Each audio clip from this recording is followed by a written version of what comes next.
Assalamualaikum warahmatullahi wabarakatuh. Innal hamdalillah nahmaduhu wa nasta'inuhu wa nastaghfiruh wa na'udzu billahi min shururi anfusina wa min sayyiati a'malina. May yahdihillahu fala mudhillalah wa may yudlil fala hadiyalah.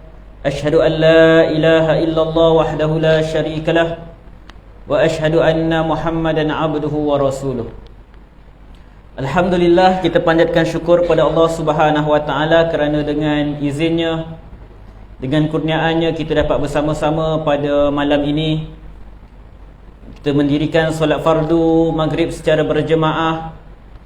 Kita dapat berzikir, berdoa kepada Allah Subhanahu wa taala. Dan pada hari ini adalah siang tadi 12 Rabiul Awal, yang mana menurut pendapat sebahagian ahli sirah itu adalah tarikh di mana baginda sallallahu alaihi wasallam dilahirkan. Ulama sirah berbeza pendapat tentang tarikh kelahiran Nabi sallallahu alaihi wasallam. Cuma tidaklah menjadi masalah perkara tersebut, kerana yang penting bukanlah tarikh tersebut, bukanlah hari yang spesifik tersebut.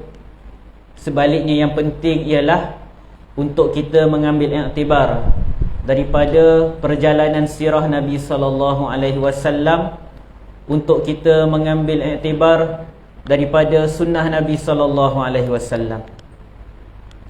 Jadi tuan-tuan, bila masuknya 12 Rabiul Awal, atau di sebahagian tempat masuk sahaja bulan Rabiul Awal, kita semua akan memenuhkan masjid-masjid kita dengan majlis-majlis maulid, dengan berselawat ke atas Nabi sallallahu alaihi wasallam, melantunkan syair-syair yang memuji baginda sallallahu alaihi wasallam. Tuan-tuan, Anas bin Malik radhiyallahu anhu, sebagaimana dalam sebuah riwayat yang sahih riwayat Imam Ahmad dalam musnadnya, dia menyatakan, "Fasyahidtuhu yauma dakhala al-Madinah." Aku menyaksikan baginda sallallahu alaihi wasallam datang ke Madinah. "Fama ra'aitu yauman qattu kana ahsan wala adwa min yaumin dakhala alaina fi." Kata Anas, tak pernah aku lihat satu hari yang lebih cantik, lebih indah, yang lebih bersinar-sinar berbanding hari masuknya Nabi sallallahu alaihi wasallam kepada kami, datangnya Nabi sallallahu alaihi wasallam kepada kami. Wa syahidtuhu yauma mat, dan aku juga menyaksikan hari kematian baginda sallallahu alaihi wasallam. Fama ra'aitu yauman kana aqbah wala azlam, tak pernah aku saksikan satu hari yang paling suram dan yang paling gelap gelita min yaumin mata fi, berbanding hari kematian baginda sallallahu alaihi wasallam. Tuan-tuan, Nabi sallallahu alaihi wasallam meninggal dunia bila? Hari Isnin. Bila? 12 Rabiul Awal. Tarikh yang sama kita sambut Maulid Nabi sallallahu alaihi wasallam. Hari yang dianggap bercahaya oleh para sahabat radhiyallahu anhum ajmain, dan itu jugalah hari kesedihan. Tetapi umat Islam bukanlah umat yang tenggelam dalam nostalgia dan perasaan. Kita tak disuruh untuk berkabung di atas kematian Nabi sallallahu alaihi wasallam. Sebaliknya, yang kita disuruh ialah mengambil iktibar dan mengikuti jalan baginda sallallahu alaihi wasallam. Jadi tuan-tuan, pada malam ni kita nak lihat apakah kewajipan-kewajipan kita kepada Nabi sallallahu alaihi wasallam, dan beberapa kesilapan-kesilapan kita dalam kita menzahirkan cinta kepada Nabi sallallahu alaihi wasallam. Tuan-tuan, Nabi sallallahu alaihi wasallam sangat besar jasanya kepada kita semua. Besar. Tak tergambar untuk kita bincangkan pada malam ini segala jasa Nabi sallallahu alaihi wasallam kepada kita. Cuma saya nak bacakan sebuah hadis daripada Al-Irbad bin Sariyah. Dia menyatakan, wa'azana Rasulullah sallallahu alaihi wasallam, Nabi sallallahu alaihi wasallam menyampaikan satu nasihat peringatan kepada kami. Mau'izatan zarafat minhal uyun, satu nasihat peringatan yang menyebabkan mata menangis. Wa wajilat minhal qulub, yang menyebabkan hati bergetar. Faqulna ya Rasulullah, Para sahabat berkata, "Ya Rasulullah, inna hadhihi la mau'izatu muwaddi'." Wahai Rasulullah, ini merupakan nasihat perpisahan. Para sahabat radhiyallahu anhum ajma'in dapat merasakan seolah-olah itulah nasihat terakhir baginda sallallahu alaihi wasallam. "Famadza ta'hadu ilaina?" Apa yang kau nak pesan kepada kami wahai Rasulullah sallallahu alaihi wasallam? Nabi SAW jawab, "Qad taraktukum 'alal bayda." Aku tinggalkan kamu di atas jalan yang sangat jelas. Lailuha kanahariha. Malamnya seperti siangnya. Tuan-tuan, Nabi SAW bagi peringatan pada para sahabat. Baginda SAW telah meninggalkan kita satu petunjuk yang sangat jelas. Jelasnya macam mana? Sampai Nabi SAW kata, "Lailuha kanahariha." Malamnya seperti siangnya, jelas sangat. "La yazighu anha ba'di illa halik." Tidak ada yang terpesong daripada jalan ini selepasku, kecuali dia akan musnah. Hadis riwayat Ibnu Majah, hadis sahih. Jadi Nabi SAW, tuan-tuan, kalaulah tak ada jasa Nabi SAW, satu ni je jasa Nabi SAW, tu dah cukup lebih daripada kita. Nabi SAW tinggalkan kepada kita petunjuk yang sangat jelas. Tak ada yang samar-samar dalam petunjuk Nabi SAW. Sebab tu kalau kita dengar dalam khutbatul hajah, yang mana kadang-kadang ustaz-ustaz sebelum kuliah dia akan sebut, "Wa khairul hadi hadi Nabi sallallahu alaihi wasallam." Sebaik-baik petunjuk adalah petunjuk Nabi sallallahu alaihi wasallam. Jadi kita dalam beragama, jangan kita cari petunjuk yang lain. Kita cari petunjuk Nabi sallallahu alaihi wasallam. Jadi tuan-tuan, macam mana kita nak cari petunjuk Nabi sallallahu alaihi wasallam? Ia tak datang bergolek macam tu. Kita kena hadir menuntut ilmu. Masjid-masjid kena banyakkan pengajian-pengajian hadis Nabi sallallahu alaihi wasallam. Gunakan kitab-kitab hadis yang sesuai dengan masyarakat umum. Kitab Riyadhus Salihin, kitab At-Targhib At-Tarhib oleh Imam Al-Munziri, kitab hadis 40. Sebab kita dah kata Nabi SAW tinggalkan petunjuk yang jelas. Mana kita nak dapat petunjuk tu? Dalam kitab-kitab hadis. Dan Imam An-Nawawi rahimahullah misalnya, dia dah saring hadis-hadis tersebut yang sesuai dengan masyarakat umum, yang yang tidaklah terlalu sukar nak difahami, diletakkan dalam kitab Riyadhus Salihin. Jadi kita kena pastikan di masjid-masjid kita ada pengajian hadis, pengajian tentang sunnah Nabi sallallahu alaihi wasallam. Dan tuan-tuan, kita kena pastikan dekat rumah kita ada kitab-kitab ni. Bukan dibuat tangkal, letak Sahih Bukhari, nanti rumah tak terbakar. Bukan. Pastikan kat rumah kita ada kitab-kitab hadis, supaya kita dapat baca dengan anak-anak kita, dengan keluarga kita, supaya kita dapat amalkan sunnah dalam keluarga kita. Kita tak nak kita jadi orang yang bergembira di hari Maulid Nabi sallallahu alaihi wasallam, tetapi keluarga kita jauh daripada sunnah Nabi sallallahu alaihi wasallam. Kat rumah kita tak ada pun kitab hadis Nabi sallallahu alaihi wasallam. Paling kurang tuan-tuan kena ada kitab Riyadhus Salihin. Ni masjid ni pun masjid Riyadhus Salihin kan? Kena ada kat rumah kita. Baca dengan anak-anak kita, baca dengan keluarga kita. Kita lihat yang seterusnya daripada Jabir. Dia menyatakan bahawa Rasulullah sallallahu alaihi wasallam bersabda, "Mathali wa mathalukum kamathali rajulin awqada nara." Permisalan aku dan kalian adalah seperti seorang lelaki yang menyalakan api. Faja'alal janadibu wal farashu yaqa'na fiha. Lalu haiwan-haiwan serangga-serangga, belalang dan semisalnya nak terjatuh ke dalam api itu, sebab dia terbang kat keliling api itu. Nabi SAW bagi satu analogi. Lalu apa yang dilakukan oleh orang tersebut? Yadhubbuhunna anha. Dan orang tersebut cuba halau serangga tersebut daripada api, supaya tak jatuh ke dalam api tersebut. Kata Nabi SAW, "Wa ana ahizun bihujazikum anin nar." Aku berusaha nak menarik kalian daripada api neraka. Wa antum tafallatuna min yadi. Sebaliknya engkamu semua melepaskan diri daripada tanganku. Hadis sahih riwayat Imam Muslim. Nabi SAW bagi permisalan bagaimana Nabi SAW cuba nak menyelamatkan umat ini daripada api neraka. Siapa umat Nabi SAW? Kita semua. Tetapi Nabi SAW tidak ada kuasa untuk memberikan hidayah kepada manusia. Nabi berusaha. Nabi SAW berusaha nak Islamkan bapa saudaranya Abu Talib. Tetapi Allah Subhanahu Wa Taala sebut, innaka la tahdi man ahbabta. Sesungguhnya engkau tidak ada kemampuan, tidak ada kuasa untuk memberikan hidayah kepada orang yang engkau cintai. Walakinnallah yahdi man yasha. Sebaliknya Allah lah yang memberikan petunjuk, memberikan hidayah kepada sesiapa yang Allah Subhanahu Wa Taala kehendaki. Tuan-tuan, banyak lagi jasa Nabi SAW. Cukup 2 hadis ni sebagai permulaan untuk kita kenang jasa Nabi SAW. Tuan-tuan, apa kewajipan kita kepada Nabi SAW?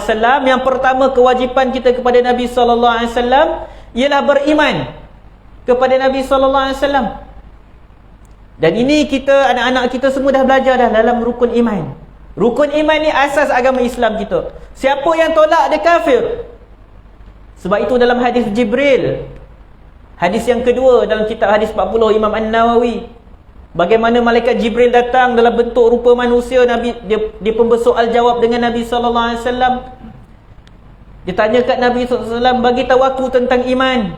Kata Nabi SAW, an tu'mina billahi wa malaikatihi wa kutubihi wa rusuli, sampai habis. Jadi beriman kepada Rasul merupakan salah satu rukun iman. Allah sebut dalam surah Al-A'raf ayat yang ke-158.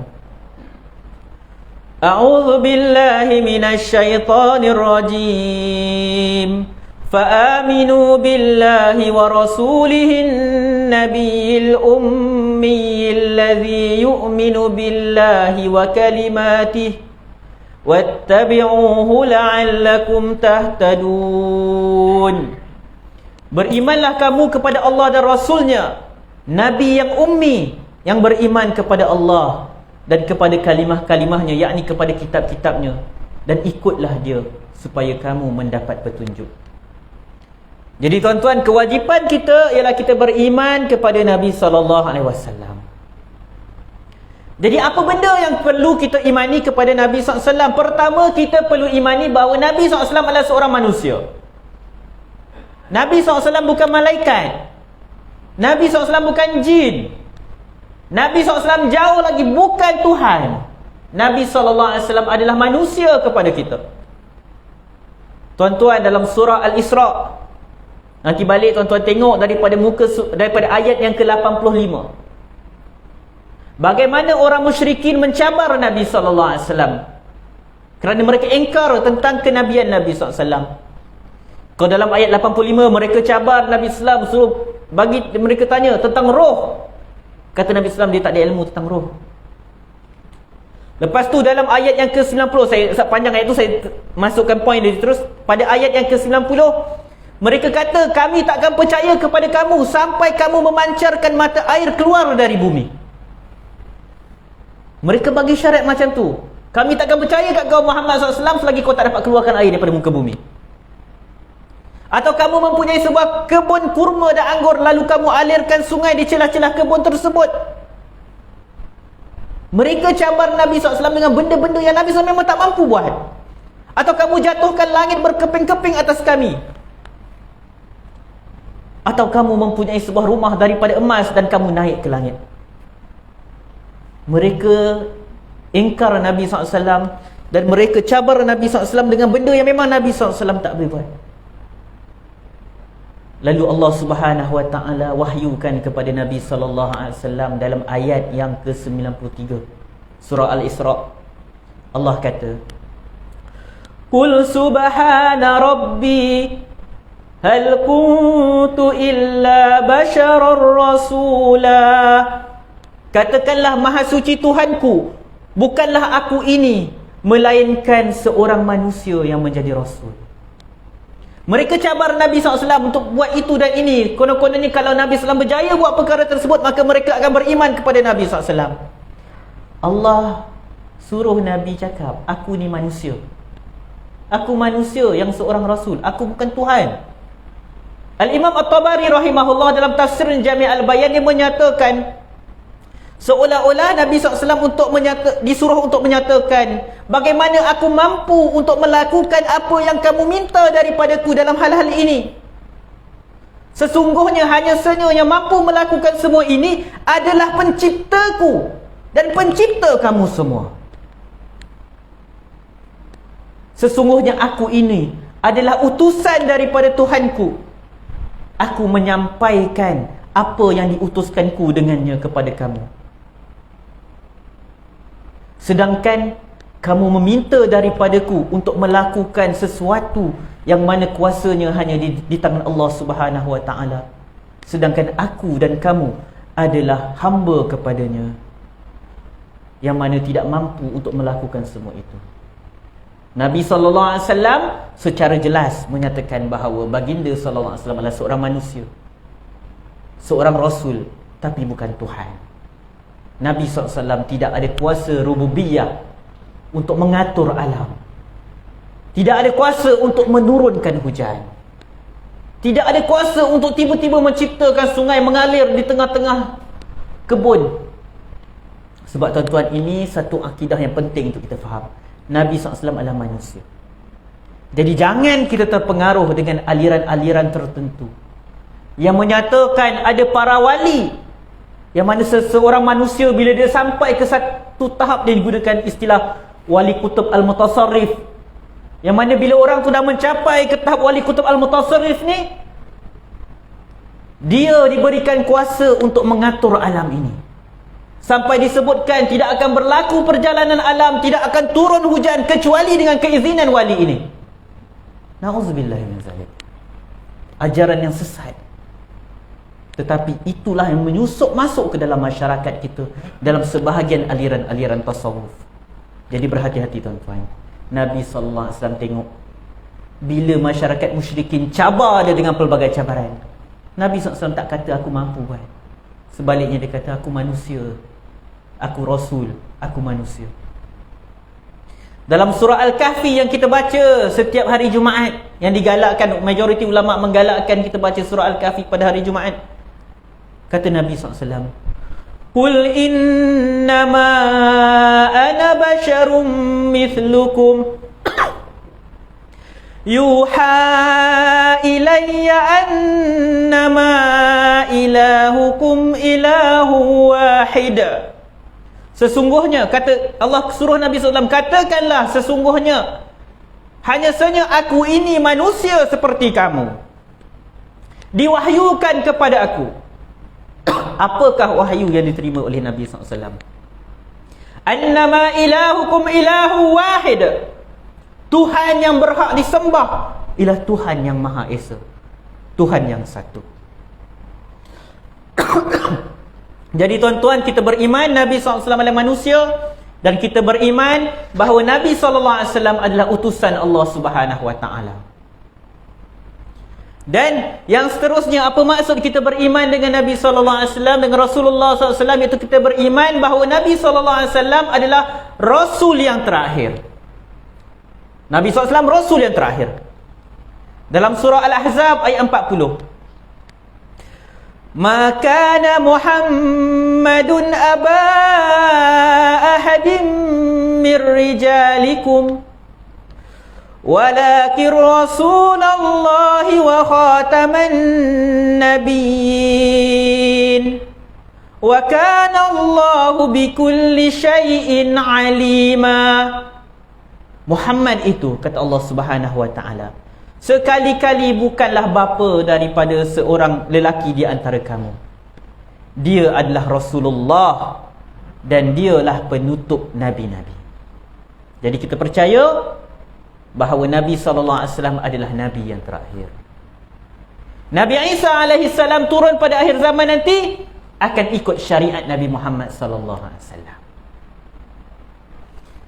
Sebab itu mutawatir hadis-hadis yang menyatakan tentang tidak ada Nabi SAW selepas Nabi Muhammad SAW. Sebab itu muncul saja Nabi-Nabi palsu, Musailamah Al-Kazzab dan ramai lagi. Semua diperangi oleh para sahabat radhiyallahu anhum ajma'in.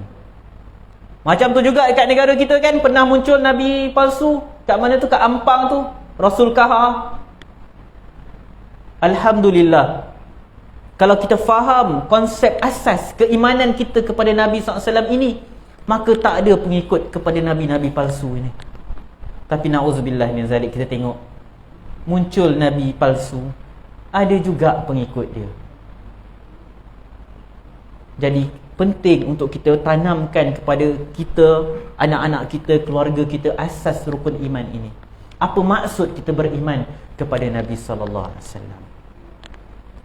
Tuan-tuan, kita dah sebut Nabi SAW manusia. Dalam masa yang sama dia adalah utusan Allah Subhanahu Wa Taala. Jadi para ulama menerangkan bahawa dua sifat ini perlu kita imani untuk mengelakkan sifat melampau atau lalai. Melampau maksudnya apa? Kita mengangkat Nabi SAW sampai ke tahap ketuhanan, tak boleh. Dalam Al-Quran jelas kata Nabi SAW adalah manusia. Dan sikap yang lalai pula, ada sebahagian orang menyatakan, okey, Nabi SAW manusia, Nabi SAW manusia, aku pun manusia. Jadi sebab itu dalam Al-Quran disebutkan Nabi SAW adalah manusia, betul. Macam surah Al-Kahfi tadi, Basyarum mislukum, aku manusia seperti kamu. Tetapi apa bezanya? Yuha ilai, diwahyukan kepadaku. Nabi SAW mendapat wahyu. Jadi jangan kita kerana kita kata Nabi SAW manusia, okey, tak apa. Apa beza Nabi SAW dengan orang lain? Tak perlu ikut sunnah baginda SAW. Na'udzubillah min zalik. Jadi sebab tu dalam Al-Quran para ulama sebut, dia kata menggabungkan dua sifat ni untuk elakkan manusia syirikkan Nabi SAW dengan Allah. Sebagaimana yang sebahagian ahlul kitab Nasara yang mensyirikkan Allah dengan Nabi Isa AS, yang menyatakan Nabi Isa anak Tuhan. Kita tak nak umat Islam macam tu. Kita jangan letak sifat ketuhanan kepada Nabi SAW. Dan dalam yang sama, jangan kita ambil enteng tentang Nabi SAW. Jangan kita rasa Nabi SAW tu manusia seperti kita. Betul Nabi SAW manusia, tapi Nabi SAW manusia pilihan Allah Subhanahu Wa Taala, mendapat wahyu daripada Allah. Kita manusia biasa. Jadi sebab Nabi SAW bila menerangkan kepada kita bahawa baginda SAW adalah manusia, jadi Nabi SAW selalu ingatkan kita, jangan melampau-lampau dalam mengagungkan, memuliakan. Kita disuruh memuliakan Nabi SAW, tapi jangan melampau.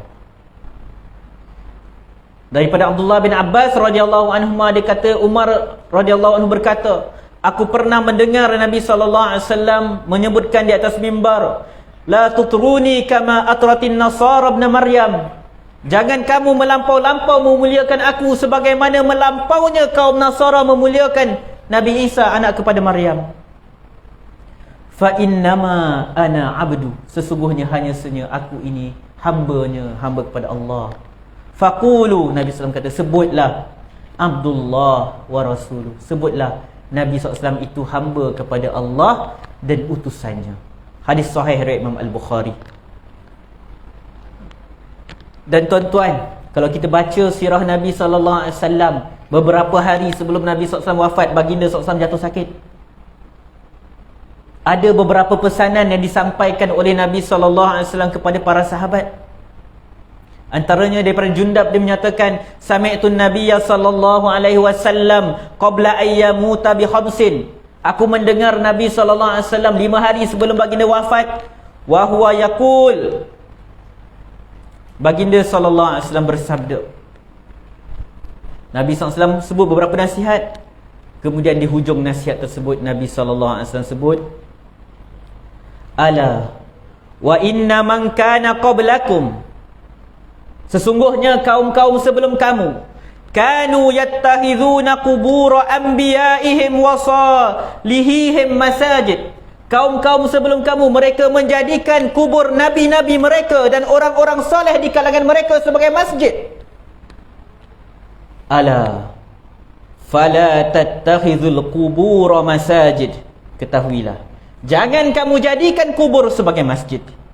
Inni anhaakum an zalik, sesungguhnya aku melarang kamu daripada melakukan perbuatan ini. Tuan-tuan, hari ini kita nampak satu fenomena, orang minta tolong dekat orang mati dekat kubur. ada yang solat dekat kubur dan semisalnya. Ingat pesanan Nabi sallallahu alaihi wasallam. Nabi larang. Ingat, ini pesanan Nabi SAW 5 hari sebelum kematian Nabi SAW, 5 hari sebelum kewafatan baginda SAW. Berapa banyak larangan Nabi SAW telah kita langgar. Dalam hadis riwayat Abu Hurairah, riwayat Imam Ahmad, kata Nabi SAW, Allahumma la taj'al qabri wathana. Ya Allah, jangan jadikan kubur aku berhala yang disembah. La'anallahu qauman ittakhadhu qubur anbiya'ihim masajid. Allah melaknat kaum-kaum yang menjadikan kubur para nabi sebagai masjid. Jadi Nabi SAW, tuan-tuan, di hujung hayat baginda, Nabi SAW mengingatkan kita tentang bahaya melampau-lampau dalam memuliakan orang soleh. Bukan menghina orang soleh, kena muliakan. Muliakan Nabi SAW, muliakan para ulama, muliakan para orang soleh. Tetapi jangan melampaui batas. Itu pesanan Nabi SAW. Sebab awal kemunculan syirik di muka bumi ialah apabila melampau-lampau mengagungkan orang soleh. Kalau tuan-tuan sempat boleh baca sirah Nabi Nuh, macam mana, apa yang berlaku kepada kaum Nabi Nuh. Jadi itu pertama, beriman bahawa Nabi SAW adalah manusia, Nabi SAW adalah Rasul, dan Nabi SAW adalah Rasul yang terakhir. Yang kedua, kewajipan kita kepada Nabi SAW adalah mencintai baginda SAW. Dalam surah At-Taubah ayat ke-24, Allah Subhanahu wa taala sebut, Qul in kana aba'ukum wa abna'ukum wa ikhwanukum wa azwajukum wa ashiratukum wa amwalun iqtaraftumuha وَتِجَارَةٌ تَخْشَوْنَ كَسَادَهَا وَمَسَاكِنُ تَرْضَوْنَهَا أَحَبَّ إِلَيْكُمْ مِنَ اللَّهِ وَمَسَاكِنُ تَرْضَوْنَهَا أَحَبَّ إِلَيْكُمْ مِنَ اللَّهِ وَرَسُولِهِ وَجِهَادٍ فِي سَبِيلِهِ فَتَرَبَّصُوا حَتَّى يَأْتِيَ اللَّهُ بِأَمْرِهِ وَاللَّهُ لَا يَهْدِي الْقَوْمَ الْفَاسِقِينَ. Allah sebut, jika bapa-bapa kamu, anak-anak kamu, ahli keluarga kamu, isteri kamu, harta kekayaan yang kamu usahakan, perniagaan kamu yang kamu risau kerugiannya, dan tempat tinggal yang kamu sukai, kalau semua itu kamu lebih cintai daripada Allah dan Rasulnya dan daripada berjihad di jalannya, tunggulah sampai Allah mendatangkan keputusannya. Kewajipan kita kepada Allah dan Rasul, mendahulukan cinta Allah dan Rasul melebihi segala-galanya. Kata Syekh Sa'di dalam tafsirnya Taisir Al-Karim Ar-Rahman fi Tafsir Kalami Mannan, ayat ini merupakan sebesar-besar dalil yang menunjukkan kewajipan mencintai Allah dan Rasulnya dan mendahulukan cinta kepada mereka berdua melebihi cinta kepada sesuatu yang lain. Dijanjikan azab yang pedih kepada sesiapa yang mendalam cintanya melebihi Allah Subhanahu wa taala. Dan kemudian Syekh Sa'di dalam tafsirnya dibawakan satu huraian, dia kata, apakah petanda kita mendahulukan cinta kepada Allah dan Rasul melebihi perkara-perkara yang lain? Disebutkan di sini, iaitu apabila ditunjukkan kepadanya dua perkara, salah satunya ialah perkara yang dicintai oleh Allah Subhanahu wa taala dan Rasulnya, tetapi tidak pula dirinya berkeinginan kepada hal tersebut, dan satu lagi ialah perkara yang dia sukai dan bernafsu kepadanya. Ada benda yang Allah suka, tetapi kita kena lihat diri kita. Allah Rasul suka, tapi adakah kita suka perkara tersebut? Dan ada satu perkara pula, nafsu syahwat, kita suka nak buat perkara itu, tetapi Allah dan Rasulnya melarang kita daripada melakukan perkara itu. Lalu kata Syekh Sa'di, sesungguhnya jika dia mengutamakan apa yang dia suka ke atas apa yang Allah suka, maka menunjukkan dia insan yang zalim, meninggalkan apa yang Allah cintai. Jadi tuan-tuan, bila kita kata kita cinta kepada Allah dan Rasulnya, dia bukan sekadar lafaz cinta semata-mata. Dia perlu dibuktikan, direalisasikan dengan tindakan kita. Adakah kita mendahulukan hak Allah dan Rasul, mendahulukan perkara yang Allah Subhanahu Wa Taala dan Rasulullah SAW cintai, atau kita mendahulukan perkara-perkara yang lain? Dalam hadis yang sahih daripada Abu Hurairah radhiyallahu anhu, Nabi sallallahu alaihi wasallam sebut, "Fawalladhi nafsi biyadihi, demi Allah yang diriku di tangannya, la yu'minu ahadukum hatta akuna ahabba ilaihi min walidihi wa waladihi." Tidak beriman sesalah seorang daripada kamu sampailah aku menjadi yang paling dia cintai, melebihi cintanya kepada ayahnya dan anaknya. Hadis sahih riwayat Imam Al-Bukhari. Tuan-tuan, Umar Al-Khattab satu hari dia menyatakan, "Ya Rasulullah, la anta ahabbu ilayya min kulli syai'in." Sesungguhnya engkau ini lebih aku cintai daripada segala sesuatu, illa min nafsi, kecuali diriku. Dia kata, Rasulullah, aku sayang kau lebih daripada segala benda yang lain kecuali diri aku. Maksud dia masih sayangkan diri dia lebih daripada Nabi SAW. Faqala an-Nabi sallallahu alaihi wasallam, la walladhi nafsi biyadih. Tidak, demi Tuhan yang diriku di tangannya, hatta akuna ahabba ilaika min nafsik, sampai aku ini lebih engkau cintai berbanding dirimu sendiri. Nabi SAW betulkan Umar Al-Khattab. Tuan-tuan, Nabi SAW sayang kat sahabat-sahabat dia. Dia dengar perkataan Umar yang bahaya itu. Umar tak ada niat apa-apa. Umar pun mungkin tak tahu bahawa tak boleh kata macam tu. Jadi Nabi SAW betulkan. Nabi SAW kata, tidak, sampailah aku ini lebih engkau cintai daripada dirimu sendiri. Lalu Umar pun terus betulkan perkataan dia. Fa innahul an, faqala lahu Umar, Nabi SAW kata, fa inna lahul an wallah la anta ahabbu ilayya min nafsik. Jadi Umar pun kata, okey, sekarang demi Allah, la anta ahabbu ilayya min nafsi, sesungguhnya engkau lagi aku cintai daripada diriku. Hadis sahih riwayat Imam Al-Bukhari. Jadi itu sifat sahabat, bila ditegur dia terus betulkan.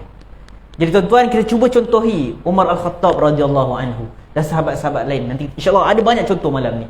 Macam mana bila Nabi SAW tegur, mereka terus betulkan. Mereka tak bagi banyak alasan. Tak ada Umar kata, bukan macam tu maksud aku dan semisalnya. Dia tak bagi alasan, dia terus betulkan. Daripada Anas bin Malik radhiyallahu anhu, Nabi SAW menceritakan tentang kemanisan iman. 3 perkara sekiranya terdapat dalam jiwa seseorang, dia akan dapat merasai keimanan. Pertama, apa dia? Apakah 3 perkara tersebut? Man kana Allahu wa rasuluhu ahabba ilaihi mimma siwahuma, iaitu sesiapa yang Allah dan Rasulnya lebih dia cintai daripada selainnya. Itu yang pertama. Kemanisan iman kita akan dapat perolehi apabila kita mencintai Allah dan Rasul melebihi segala-galanya. Yang kedua, wa ayyuhibbal mar'a la yuhibbuhu illa lillah, iaitu kamu, seseorang itu mencintai orang yang lain dan tidaklah dia mencintainya melainkan kerana Allah. Jadi bagaimana dapat kemanisan iman yang kedua? Mencintai seseorang kerana Allah Subhanahu Wa Taala. Yang ketiga, macam mana nak dapat kemanisan iman? Wa ayyakraha ayyauda fil kufri ba'da an anqadhahu Allah minhu kama yakrahu ayyuqzafa fin nar, iaitu membenci untuk kembali kepada kekufuran selepas Allah Subhanahu Wa Taala menyelamatkan dia daripada kekufuran itu, sebagaimana dia benci untuk dicampakkan ke dalam api neraka. Jadi 3 perkara ni bila kita ada dalam diri kita, kita ada kemanisan iman, halawatul iman. Jadi tuan-tuan, cuba terapkan dalam diri kita untuk ada kemanisan iman ini. Yang seterusnya, apa kewajipan kita kepada Nabi SAW? Mentaati Nabi SAW. Pertama tadi beriman kan? Kita dah sebut beriman sebagai manusia, sebagai Rasul terakhir. Yang kedua, mencintai baginda. Yang ketiga, mentaati Nabi SAW. Allah sebut dalam surah Muhammad ayat 33. Ya ayyuhalladzina amanu ati'ullaha wa ati'ur rasul. Wahai orang-orang yang beriman, taatilah Allah dan taatilah Rasul. Wala tubtilu a'malakum, jangan kamu batalkan amalan-amalan kamu. Dalam surah Al-Hasyr ayat 7 Allah kata, "Wa ma atakumur rasulu fakhudhuhu wa ma nahakum anhu fantahu." Apa yang dibawa oleh Nabi SAW, terimalah ia, dan apa yang dilarang, tinggalkan. Jadi banyak ayat-ayat Al-Quran yang menyuruh kita mentaati Rasul. Ada manusia dia nak ikut Al-Quran je, dia tak nak ikut sunnah, tak nak ikut hadis, dia kata kita ikut Al-Quran saja. Tetapi Al-Quran sendiri dia suruh kita ikut Nabi SAW. Dan apakah fungsi Nabi SAW sebagai seorang Rasul? Dalam Al-Quran sebut yu'allimuhumul kitab. Tugas Nabi iaitu mengajarkan Al-Kitab, menerangkan Al-Quran. Bagaimana penjelasan Nabi SAW kepada Al-Quran? Melalui hadis-hadis Nabi SAW. Jadi Nabi SAW bukan diutuskan sebagai Rasul macam postman sahaja. Kan postman nak dapat surat hantar kat tuan rumah, ada dia cakap apa? Dia tak jelaskan apa, ni surat tu je. Dia pun tak tahu apa isi kandungan surat tersebut. Nabi SAW bukan postman. Nabi SAW dihantar sebagai utusan. Tugas dia antaranya ialah untuk yu'allimuhumul kitab, mengajarkan kepada manusia Al-Kitab, mengajarkan Al-Quran. Sebab itu bila kita nak faham Al-Quran, kita kena lihat bagaimana Nabi SAW melaksanakan Al-Quran. Sebab itu Aisyah radhiyallahu anha ketika ditanya tentang akhlak Nabi SAW, dia kata akhlak Nabi Al-Quran. Nabi SAW menjelaskan kepada kita bagaimana isi kandungan Al-Quran, memperincikan apa yang umum dalam Al-Quran. Tata cara solat 5 waktu tak ada dalam Al-Quran. Tak ada. Ada dalam hadis Nabi SAW. Jadi wajib taat kepada Nabi SAW. Itu arahan Allah. Dalam hadis yang sahih Imam Al-Bukhari, daripada Abu Hurairah, Nabi SAW kata, "Kullu ummati yadkhulunal jannah illa man aba." Setiap umatku akan masuk ke dalam syurga kecuali yang enggan. Setiap umatku akan masuk syurga kecuali yang enggan. Qalu, para sahabat kata, "Ya Rasulullah, wa man ya'ba?" Ya Rasulullah, siapa manusia yang tak nak masuk syurga ni? Siapa yang enggan? Kata Nabi SAW, "Man ata'ani dakhalal jannah." Siapa yang taat kepadaku, dia masuk syurga. "Wa man asani," sesiapa yang ingkar kepada aku, faqad aba, dialah orang yang enggan. Jadi tuan-tuan, kita usaha untuk taat kepada arahan Nabi SAW. Kita lihat perkataan para ulama. Syekh Hafiz Al-Hakami dalam kitabnya Ma'arij Al-Qabul, dia menyatakan di sini, daripada sini diketahui tidaklah sempurna syahadah yang kita ucapkan asyhadu an la ilaha illallah wa asyhadu anna Muhammadar Rasulullah, melainkan dengan penyaksian Muhammad SAW adalah utusannya. Apabila diketahui bahawa tidak sempurna kecintaan kepada Allah melainkan dengan kecintaan kepada apa yang dia cintai dan kebencian kepada apa yang dia benci, maka tidak ada jalan lain untuk kita tahu apakah perkara yang Allah suka dan redha dan apakah perkara yang Allah benci dan tolak, melainkan dengan mengikuti apa yang diarahkan oleh Rasulullah SAW. Allah kata, "Kul in kuntum tuhibbunallah." Allah suruh Nabi SAW sebut, "In kuntum tuhibbunallah," kalau kamu mencintai Allah Subhanahu wa taala, fattabi'uni, ikutlah aku, yuhibbukumullah wa yaghfir lakum dzunubakum. Nescaya Allah akan mencintai kamu dan mengampuni dosa kamu. Jangan mengaku mencintai Allah tetapi enggan ikut sunnah Nabi sallallahu alaihi wasallam. Dan jangan juga mengaku mencintai Nabi SAW kalau kita mensyirikkan Allah Subhanahu wa taala. Syahadah kita ada dua, asyhadu an la ilaha illallah wa asyhadu anna Muhammadar Rasulullah.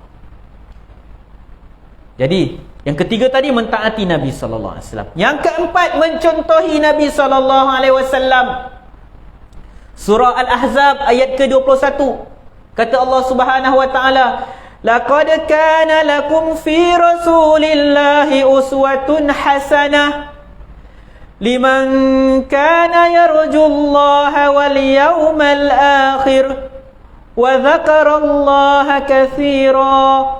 Sesungguhnya pada Rasulullah sallallahu alaihi wasallam itu contoh yang terbaik untuk siapa? Untuk sesiapa yang mengharapkan Allah Subhanahu wa taala dan hari akhirat serta banyak mengingati Allah. Jadi kita cuba mencontohi Nabi sallallahu alaihi wasallam. Perkara yang wajib sudah pasti kita kena ikut Nabi sallallahu alaihi wasallam, dan perkara-perkara yang sunat kita buat semampu yang kita mampulah. Kalau ada perkara sunat kita tak mampu buat, jangan perlekehkan perkara tersebut. Tak mampu tak apa, tapi jangan ejek orang yang buat perkara tersebut. Yang kelima, kewajipan kita kepada Nabi sallallahu alaihi wasallam, menghormati Nabi sallallahu alaihi wasallam. Tu yang saya dah sebut awal tadi kan. Kita manusia, kita beriman pada Nabi sallallahu alaihi wasallam sebagai manusia. Kita tak syirikkan Allah dengan Nabi sallallahu alaihi wasallam. Tetapi dalam masa sama kita beriman bahawa Nabi sallallahu alaihi wasallam adalah utusan Allah. Bila begitu, maka wajib kita menghormati Nabi sallallahu alaihi wasallam. Tuan-tuan buka surah Al-Hujurat. Surah Al-Hujurat ni juga dinamakan dengan sebagai surah akhlak. Dia mengajarkan kepada kita akhlak. Dan dimulakan dengan akhlak kepada Allah dan Rasul. Kata Allah Subhanahu wa taala pada ayat yang pertama, Ya ayyuhallazina amanu la tuqaddimu baina yadayillahi wa rasulih. Wahai orang-orang yang beriman, la tuqaddimu baina yadayillahi wa rasulih. Jangan kamu mendahului Allah dan Rasulnya. Jangan kamu memandai-mandai sebelum dapat petunjuk daripada Allah dan Rasul. Wattaqullah, innallaha sami'un alim. Bertakwalah kepada Allah. Sesungguhnya Allah Maha mendengar lagi Maha mengetahui. Jadi yang ayat yang pertama suruh jangan kita memandai-mandai dalam isu agama, mendahului Allah dan Rasul. Setiap urusan agama mesti dikembalikan kepada Al-Quran dan As-Sunnah. Kemudian lihat ayat yang kedua surah Al-Hujurat. Ya ayyuhallazina amanu la tarfa'u aswatakum fawqa sawtin nabi. Wahai orang-orang yang beriman, jangan kamu tinggikan suara kamu di atas suara Nabi sallallahu alaihi wasallam. Jangan kamu mengangkat suara kamu melebihi suara Nabi sallallahu alaihi wasallam.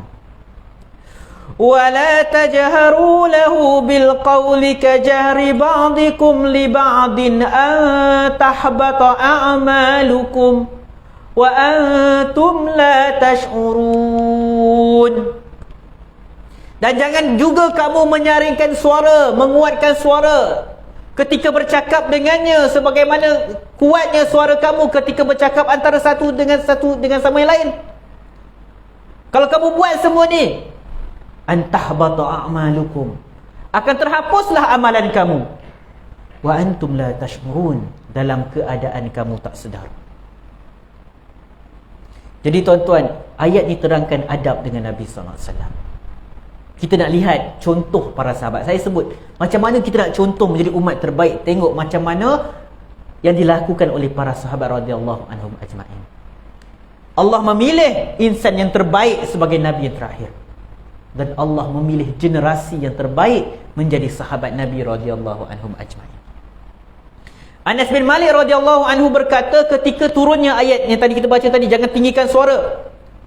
Thabit bin Qais, seorang sahabat nama Thabit bin Qais radhiyallahu anhu telah duduk di rumahnya. Dia lepas dengar ayat tu, dia duduk kat rumah, dia takut. Dia berkata, aku daripada ahli neraka. Ana min ahli nar. Isunya apa? Sebab suara dia kuat. Dia takut.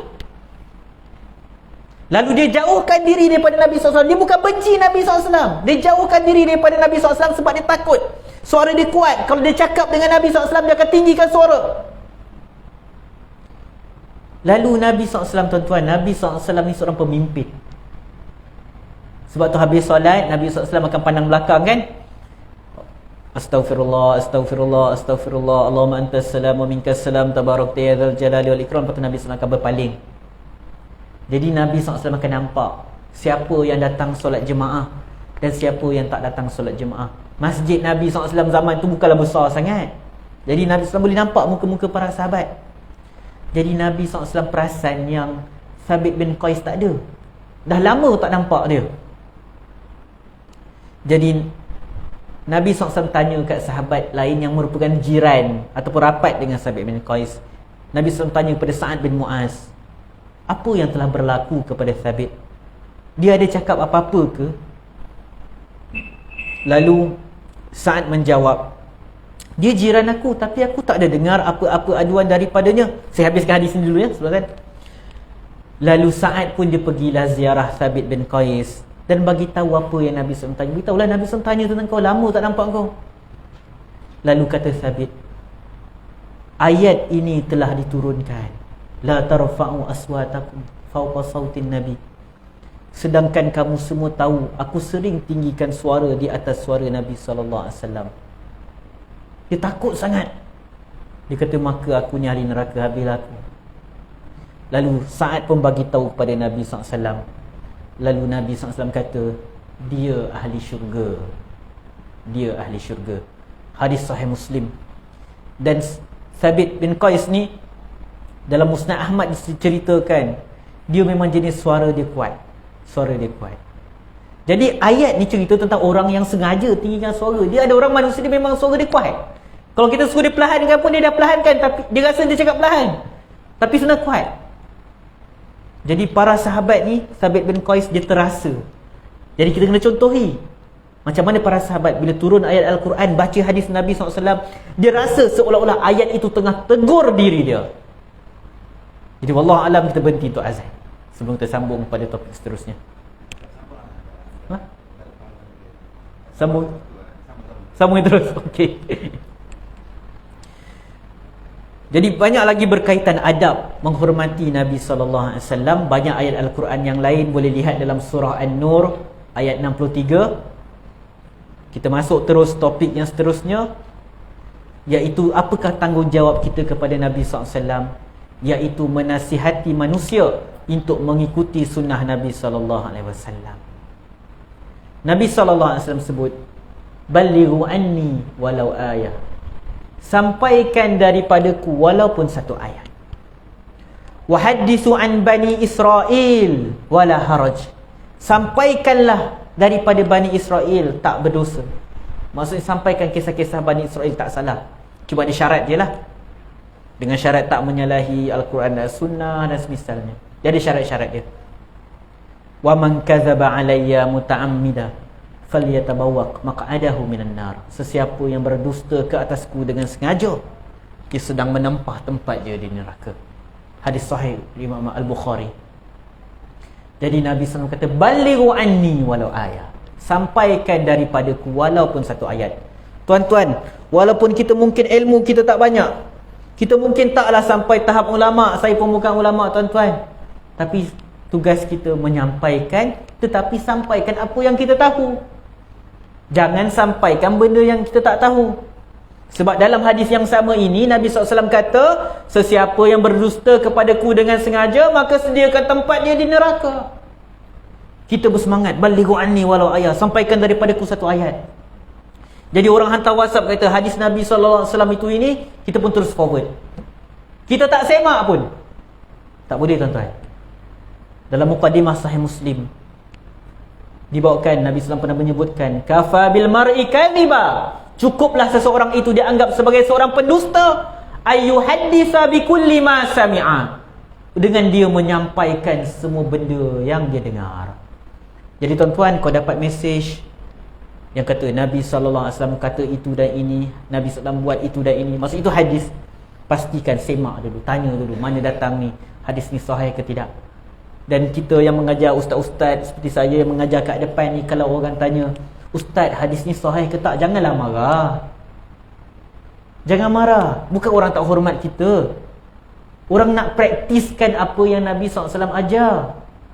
Sebab Nabi SAW kata, cukuplah seseorang dikata sebagai pendusta bila dia sampaikan semua benda yang dia dengar. Semak sebelum sebar. Tak berdosa pun kalau ada satu benda yang kita tak pasti, kita tak sebar. Tapi yang berdosa bila kita sebarkan satu perkara yang kita tak tahu kesahihannya.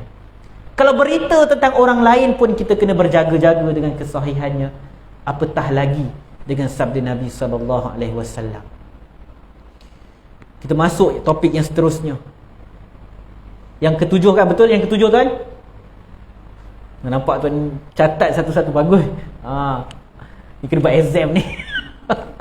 Yang ketujuh, tanggungjawab kita ke atas Nabi SAW, iaitu berselawat kepada Nabi SAW.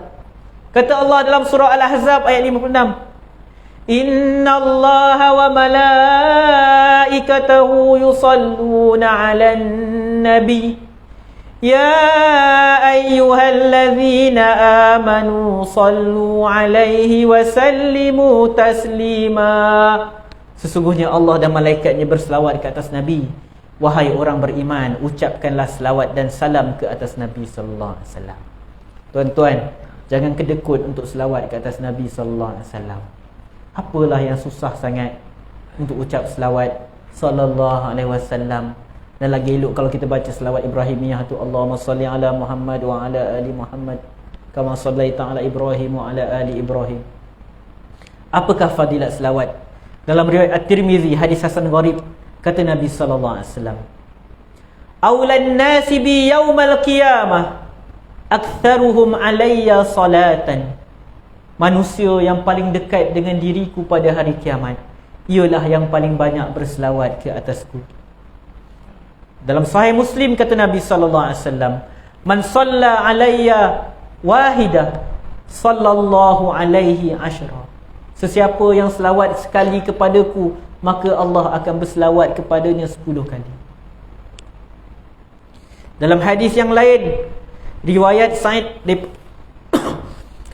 menyatakan bahawa Nabi SAW bersabda. Sa'id bin Umar Al-Ansari meriwayatkan daripada ayahnya yang merupakan ahli perang Badar. Dia menyatakan Nabi SAW sebut, Man shalla alayya min ummati salatan mukhlisan min qalbi. Sesiapa yang berselawat daripada kalangan umatku, ikhlas daripada hatinya, sallallahu alaihi biha 10 salawat, Allah Subhanahu wa taala akan selawat kepadanya 10 kali. Wa rafa'ahu biha 10 darajat, dan Allah akan meninggikan 10 darjat kepadanya. Wa kataba lahu biha 10 hasanat, dan Allah akan tuliskan untuknya 10 kebaikan. Wa maha anhu 10 sayyiat, dan Allah akan padamkan daripadanya 10 dosa. Riwayat Imam An-Nasa'i dalam As-Sunan Al-Kubra. Hadis ni hadis hasan li ghairihi. Jadi tuan-tuan, besar fadilat selawat. Besar fadilat selawat. Jangan kita kedekut untuk selawat, khususnya lagi pada hari Jumaat. Bukan selawat pada hari Jumaat je, jangan salah faham. Hari Jumaat kita banyak akan lagi berselawat ke atas Nabi SAW, sebagaimana hadis dalam riwayat Abu Daud. Apa pula kesan kepada orang yang tak selawat? Ada hadis dia. Abu Hurairah radhiyallahu anhu meriwayatkan bahawa Nabi SAW bersabda, Ma jalasa qaumun majlisan lam yazkurullaha fi. Tidaklah sekelompok manusia duduk dalam satu majlis yang tidak mengingati Allah padanya. Walam yusallu ala nabiyihim, dan tidak juga mereka berselawat ke atas nabi mereka. Illa kana alaihim tiratan, melainkan mereka akan mengalami kerugian. Fa in syaa'a azabahum, jika Allah mahu, Allah akan mengazab mereka. Wa in syaa'a ghafara lahum, jika Allah mahu, Allah Subhanahu wa taala akan mengampuni mereka. Hadis yang lain daripada Husain bin Ali radhiyallahu anhu, dia meriwayatkan Nabi sallallahu alaihi wasallam sebut, Al-bakhil, orang yang kedekut, man zukirtu inda, ialah sesiapa yang aku disebut kepadanya, nama Nabi SAW disebut di hadapan orang itu, thumma lam yusalli alai, kemudian dia tak berselawat ke atasku. Kata Nabi SAW, orang yang kedekut ialah bila Nabi Muhammad SAW disebut, dia tak selawat ke atas Nabi SAW. Sallallahu alaihi wasallam. Tuan-tuan, kuliah-kuliah kat masjid banyak sebut nama Nabi Muhammad, sebutlah sallallahu alaihi wasallam. Hadis yang lagi satu tentang apakah balasan kepada orang yang tak selawat bila nama Nabi SAW disebut. Abu Hurairah radhiyallahu anhu berkata, Nabi SAW bersabda, Raghima anfu rajulin, celakalah manusia, zukirtu indahu falam yusalli alai, celakalah manusia yang mana aku disebut di sisinya tetapi dia tidak berselawat ke atasku. Wa raghima anfu rajulin dakhala alaihi Ramadan summan salaha qabla an yughfara lah. Kemudian kata Nabi SAW lagi, celakalah seseorang yang dia dapat masuk ke dalam bulan Ramadan, kemudian dia keluar daripada bulan Ramadan tanpa dosanya diampuni. Wa raghima anfu rajulin, celakalah seorang manusia, adraka indahu abawahul kibar, dia dapat hidup bersama kedua ibu bapanya masih hidup sampai usia tua. Falam yudkhilahul jannah, tetapi hidupnya ibu bapanya sampai usia tua tidak dapat masukkan dia ke dalam syurga. 3 manusia. Kalau kita baca riwayat lain, Nabi SAW sebutkan amin, amin, amin 3 kali waktu Nabi SAW naik mimbar. Sebab apa? Nabi SAW mendengar malaikat Jibril mendoakan 3 perkara ni, dan Nabi SAW aminkan doa tersebut. Tuan-tuan, sebelum kita tamatkan majlis kita pada malam ni, maaf terlajak sedikit lah, kita nak tengok juga beberapa kesilapan dalam kita mencintai Nabi SAW. Tuan-tuan, manusia ni kadang-kadang bila dia mencintai sesuatu, tersilap, kadang-kadang tersilap langkah. Sama juga bila kita benci sesuatu, kadang-kadang kita tersilap langkah. Kita benci orang buat maksiat sampai kita pergi maki hamun dia, tak boleh. Sama juga kita mencintai Nabi SAW, tetapi tetap ada batas-batasnya yang perlu kita patuhi. Berkaitan selawat ke atas Nabi SAW, ada banyak lafaz selawat yang diajarkan oleh Nabi SAW. Sebab bila turunnya ayat yang menyuruh untuk berselawat ke atas Nabi SAW, maka para sahabat tanya kepada Nabi SAW, kaifa nusalli alaika ya Rasulullah, bagaimana kami nak berselawat kepadamu wahai Rasulullah. Lalu Nabi SAW ajar banyak variasi selawat. Sebab itu Al-Imam Ibn Hajar Asqalani rahimahullah dalam Fathul Bari syarah kepada Sahih Al-Bukhari, dia menyatakan berdasarkan tindakan Nabi SAW mengajar sahabat-sahabatnya cara berselawat selepas mereka bertanya kepadanya, menunjukkan bahawa ia merupakan cara berselawat yang terbaik. Kenapa? Ini kerana Nabi SAW tidak akan memilih untuk dirinya melainkan yang paling mulia dan paling afdal. Kenapa saya sebut perkara ni, tuan-tuan? Tak ada masalah sebenarnya kita nak selawat dengan lafaz selawat yang bukan diajar oleh Nabi SAW. Tak ada masalah. Khususnya di luar solat lah. Dalam solat kita ikut yang Nabi SAW ajar.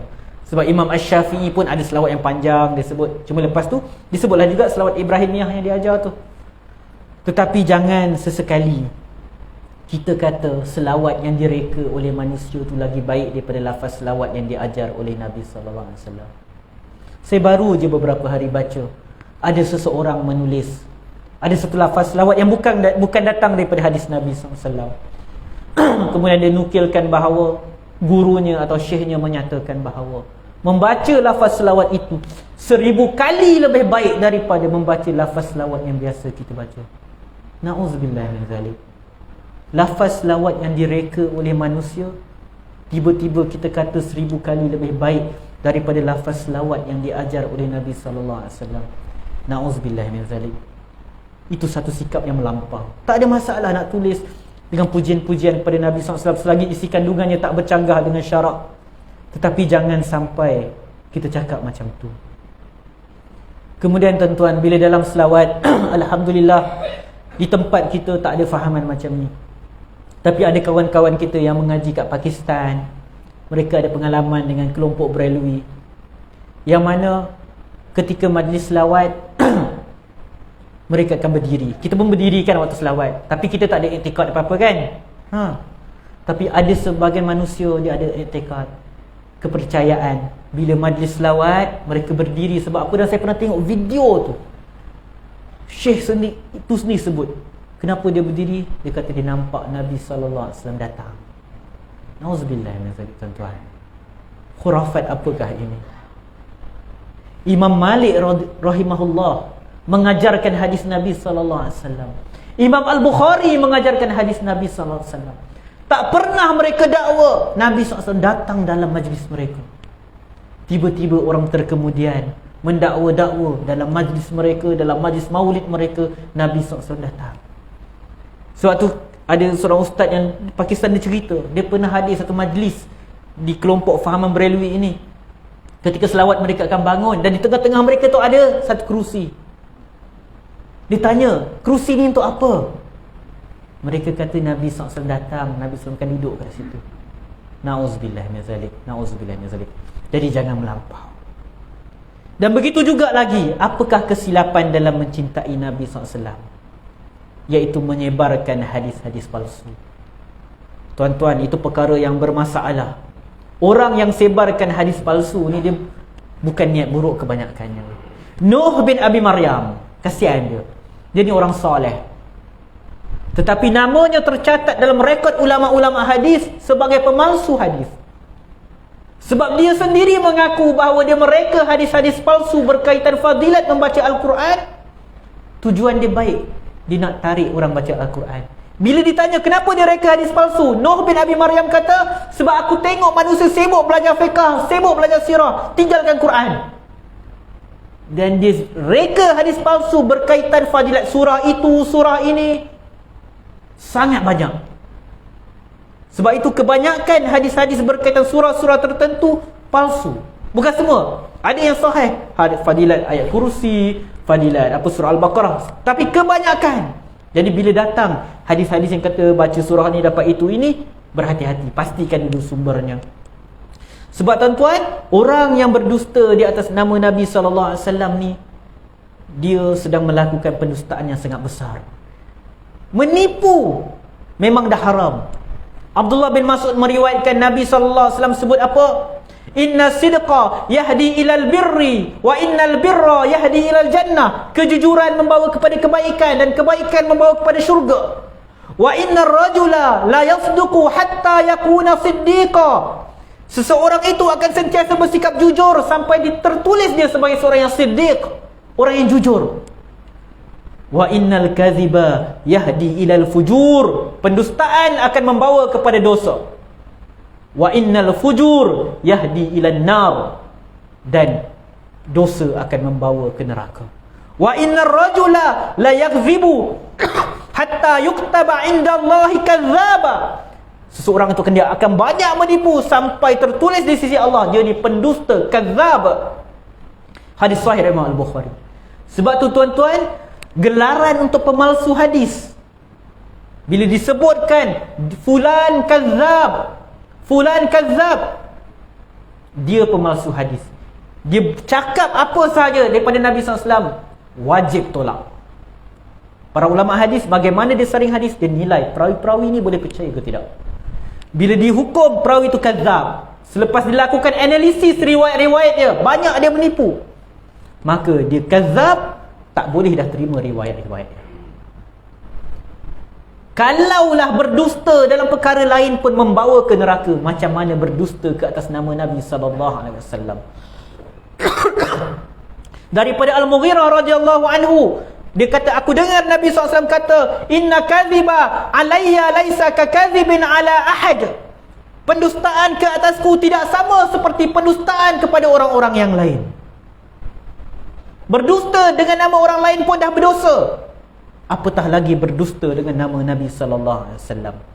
Kemudian Nabi SAW kata, sesiapa yang berdusta ke atasku dengan sengaja, sediakan tempat dia neraka. Dan hadis berkaitan larangan untuk kita menyebarkan hadis palsu sangat banyak, mutawatir. Ada orang kata tuan-tuan, boleh sebar hadis palsu selagi mana niat kita baik. Ulama kita dah jawab perkara ini. Al-Imam Ibn Hajar Al-Asqalani rahimahullah dalam Fathul Bari, dia menyatakan, ulama telah sepakat tentang beratnya pendustaan ke atas Nabi SAW, dan ia merupakan sebahagian daripada dosa-dosa besar. Sampaikan Al-Imam Al-Juwaini memandang sangat berat hal ini dan menghukum kufur kepada sesiapa yang melakukannya. Kemudian kata Imam Ibn Hajar, sungguh jahil sebahagian pengikut Al-Qaramiyah dan sebahagian pengikut golongan zuhud. Saya maaf tuan-tuan, golongan sufi. Sebahagian, bukan semua. Ni kata Ibn Hajar. sebagai golongan zuhud yang menyatakan bahawa berdusta ke atas Nabi sallallahu alaihi wasallam dibenarkan dalam hal-hal untuk menguatkan agama, untuk menguatkan fahaman Ahlussunnah dan mengajak manusia melakukan kebaikan dan mengancam mereka daripada melakukan kejahatan. Ibn Hajar kata sangat jahil orang-orang ini. Mereka menyatakan yang dilarang ialah berdusta untuk merosakkan agama Nabi. Tapi kalau nak pertahankan Islam boleh? Bukan. Kata Ibn Hajar, ini merupakan hujah yang batil. Ini kerana ancaman itu ditujukan kepada sesiapa yang menukilkan pendustaan ke atas Nabi SAW, tidak kira untuk membantu baginda atau menentang baginda.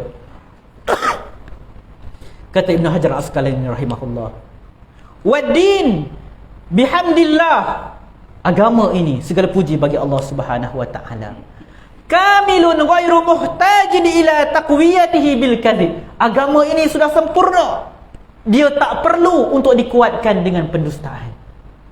Tuan-tuan, agama kita agama yang lurus. Tak boleh kita pertahankan agama kita dengan pendustaan. Kenapa saya sebut perkara ni pada malam ni? Saya baru je dapat ada seseorang kata, sebab tu Nabi SAW kata pendustaan ke atas Nabi tak sama seperti pendustaan orang lain. Sebab sesiapa yang berani berdusta atas nama Nabi, dia tak takut untuk berdusta atas nama ulama. Ada seseorang menyebutkan, dia kata Nabi SAW pernah bersabda, man azama maulidi, sesiapa yang membesarkan hari lahirku, kuntu syafi'an lahu yaumal qiyamah, aku akan menjadi pemberi syafaat kepadanya pada hari kiamat. Dia kata Nabi SAW cakap macam tu. Kemudian dia kata, rawahu Ibnu Asakir fit tarikh, confident, diriwayatkan oleh Imam Ibnu Asakir dalam kitab tarikhnya. Wa qala Az-Zahabi sahihun isnaduhu, kemudian dia kata lagi Imam Az-Zahabi menyatakan hadis ini sahih sanad dia. Tuan-tuan, hadis tu palsu, tak wujud dalam kitab hadis, tak wujud dalam kitab tarikh Ibnu Asakir. Tengok, dia tak takut berdusta atas nama Nabi SAW.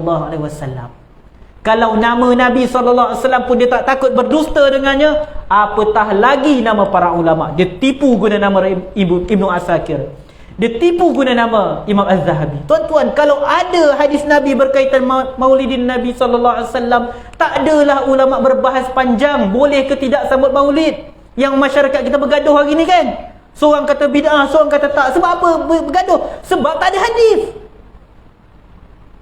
Majoriti ulama mazhab Syafi'i membenarkan maulid Rasulullah sallallahu alaihi wasallam untuk mengingati Nabi sallallahu alaihi wasallam sebagai wasilah untuk ingat Nabi sallallahu alaihi wasallam. Imam As-Suyuti menukilkan perkataan Ibn Hajar Asqalani rahimahullah, tapi tak ada seorang pun fuqaha Syafi'iyah yang menukilkan hadis berkaitan menyambut maulid Nabi sallallahu alaihi wasallam, sebab mereka tahu memang tak ada. Tiba-tiba entah datang siapa berani mencipta hadis yang palsu. Kita lihat apa yang kata Imam As-Suyuti. Dia nukilkan perkataan Ibn Hajar. Dia kata aslu amalil maulid bid'atun. Asal pada hukum menyambut maulid ni bid'ah, benda baru. Tidak dinukilkan anis salafis salih minal quruni salasa. Tak ada daripada kurun awal, daripada sahabat, tabi'in, atba'ut tabi'in, mereka semua tak sambut maulid. Tetapi kata Ibn Hajar Asqalani rahimahullah, tetapi di dalamnya terdapat perkara-perkara yang baik macam mengingati Nabi SAW. Jadi di sisi ulama Syafi'iyah ia dikira sebagai bid'ah hasanah. Tengok, ulama yang benarkan sambutan maulid pun kata tak ada hadis maulid. Tiba-tiba, tuan-tuan, dalam Sahih Nabi SAW sebut kepada orang yang reka hadis palsu ni, siapa ni yang last? Dajjalun kazzabun. Orang yang bawa hadis palsu ni, dia adalah Dajjal, kazzab. Nabi SAW bagi tahu apa yang berlaku pada akhir zaman nanti. Akan muncul Dajjalun kazzabun, Dajjal kazzab, yang akan membawakan hadis-hadis yang kamu tak pernah dengar. Ulama-ulama sebelum ni tak pernah dengar, tiba-tiba dia tahu. Ulama empat mazhab, hatta Imam As-Suyuti yang menggalakkan maulid Rasulullah SAW pun tak pernah sebut. Nauzubillah min zalik. Jangan macam tu. Tak apa, dia nak ajak orang Ingat Nabi SAW, tapi jangan reka hadis palsu macam tu. Jangan reka hadis palsu macam tu. Jadi tuan-tuan, cukup sampai di sini sahaja. Ini pun saya dah ringkaskanlah untuk isi malam ni. Saya minta maaf lah terlajak masa sebab rasa banyak benda nak disampaikan kepada masyarakat. Semoga Allah Subhanahu Wa Taala menerima amal kita pada malam ni. Semoga kita menjadi di kalangan manusia yang mendapat syafaat Nabi sallallahu alaihi wasallam.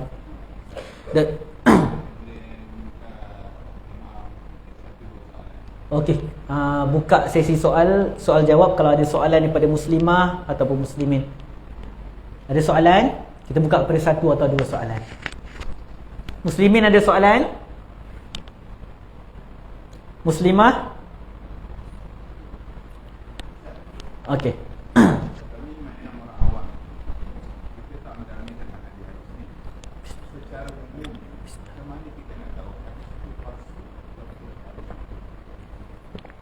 Okey, soalan tuan tentang sebagai orang awam macam mana kita nak tahu hadis tu sahih atau palsu. Memang susah tuan. Sebenarnya cara paling mudah ialah kita bertanya kepada ustaz-ustaz yang memang bidang hadis lah. Sebab tu ustaz-ustaz ni jangan sensitif sangat, jangan over sensitif. Kadang-kadang saya tahu ada sebahagian ustaz dia tak boleh orang tanya. Jangan tanya dalil. Saya kata jangan. Kita jadi ustaz kita jangan macam tu. Orang tanya sebab nak jaga agama ni. Kalau kita tak tahu, cakap tak tahu. Jadi tanya. Kalau seseorang ustaz sebarkan satu hadis, tanya, ustaz hadis ni sahih ke? Boleh tak tahu daripada kitab mana? Sahih Bukhari ke? Tanya elok lah, jangan marah. Ustaz hadis ni apa? Jangan macam tu. Tanya elok lah kat dia. Tanya kasar-kasar, ustaz tu nak jawab tu tak payah dijawab dia. Tanya elok. Lepas tu kalau ustaz tu kata saya tak tahulah, janganlah pula kita pergi gelakkan dia. Kata apa? Kata ustaz tapi tak tahu. Jangan macam tu. Jadi dua-dua belah pihak kena cara yang elok. Tanya cara yang elok. Dan ustaz tu pun kalau tak tahu, cakap dia tak tahu. Jangan marah orang tanya. Sebab memang itu tanggungjawab, kewajipan kita jaga agama kita. Jadi ada soalan lain? Okey tuan.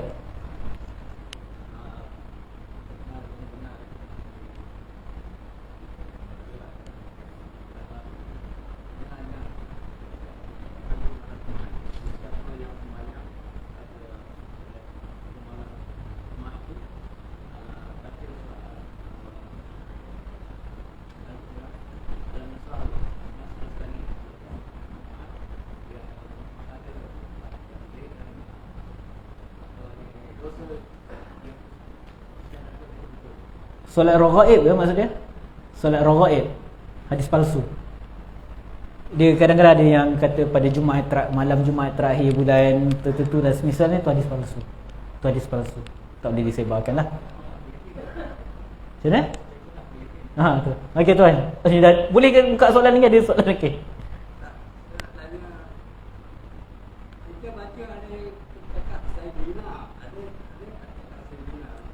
Okey, masih dalam selawat tu. Allahumma salli ala, ada yang baca Allahumma salli ala Muhammad wa ala ali Muhammad, ada yang baca Allahumma salli ala sayyidina Muhammad wa ala ali Muhammad. Pertama kita kata boleh ke tidak baca sayyidina? Jawapannya boleh. Cuma ulama berbeza pendapat mana yang lagi afdal. Ulama berbeza pendapat. Yang menyatakan lagi afdal dalam selawat kita sebut Allahumma sayyidina, maksud Allahumma salli ala sayyidina Muhammad. Mereka menyatakan itu lebih menghormati Nabi sallallahu alaihi wasallam. Manakala pendapat kedua yang menyatakan lebih afdal tak payah sebut sebab kita kekalkan lafaz selawat itu sebagaimana yang diajarkan oleh Nabi sallallahu alaihi wasallam. Jadi itu khilaf di kalangan ulama. Dua-dua boleh, cuma ulama berbeza pendapat mana yang lebih afdal. Wallahu alam, dalam hal ini saya berpegang pendapat bahawa yang lebih afdal ialah kita mengekalkan teks lafaz yang diajarkan oleh Nabi sallallahu alaihi wasallam. Cuma isu yang macam ni tak perlu bergaduh lah. Jangan tarik mic imam pula kalau imam baca Sayyidina tu. Jangan begitu. Jangan bergaduh macam tu. Wallahu alam. Dah boleh tutup. Okay.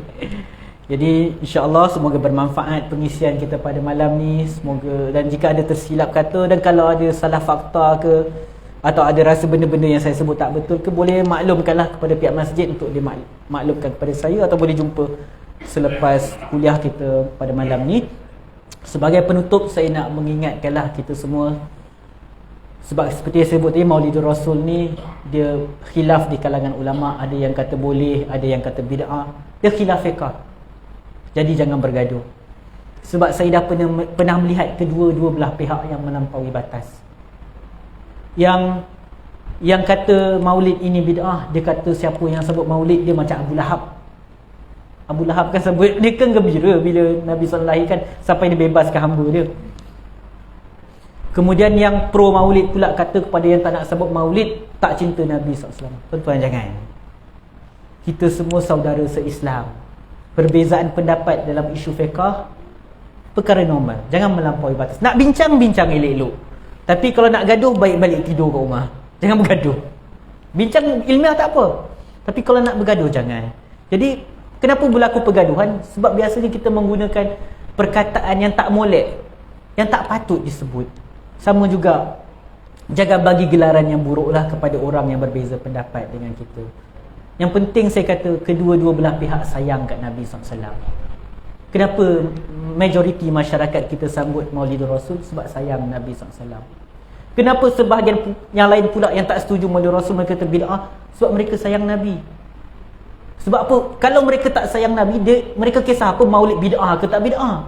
Semua sayang Nabi SAW. Tapi berbeza pendapat pada satu isu furu'. Tapi semua bersepakat pada isu-isu yang usul, iaitu Nabi SAW wajib diimani. Nabi SAW bukan Tuhan yang macam kita sebut tadi. Tak boleh sebar hadis palsu. Itu semua adalah perkara-perkara kesepakatan para ulama. Begitu juga semua sepakat menipu, itu semua berdosa. Jangan kerana nak mempertahankan pendapat yang kita pegang, kita sampai berdusta. Saya jumpa ada orang dia nak pertahankan pendapat yang kata maulid ni bid'ah. Tak boleh. Dia pergi quote perkataan Ibn Hajar tadi. Memang Ibn Hajar kata bid'ah, tapi lepas tu dia kata bid'ah hasanah. Tipu. Mana boleh macam tu? Dan ada pula orang yang pro maulid, dia pergi quote perkataan Ibn Taymiyah rahimahullah. Dia kata Ibn Taymiyah kata orang sambut maulid dapat pahala. Sedangkan Ibn Taymiyah antara ulama yang keras menentang maulid. Apa ni? Nak pertahankan satu pendapat sampai menipu. Itu bukan cara umat Nabi Muhammad SAW. Matlamat kita tak menghalalkan cara. Semoga kita semua sama-sama dapat masuk ke syurga Allah Subhanahu Wa Taala, berpimpinan tangan masuk ke syurga Allah Subhanahu Wa Taala, dapat minum daripada telaga Nabi sallallahu alaihi wasallam. Subhanakallahumma wa bihamdika asyhadu an la ilaha illa anta astaghfiruka wa atubu ilaik. Assalamualaikum warahmatullahi wabarakatuh.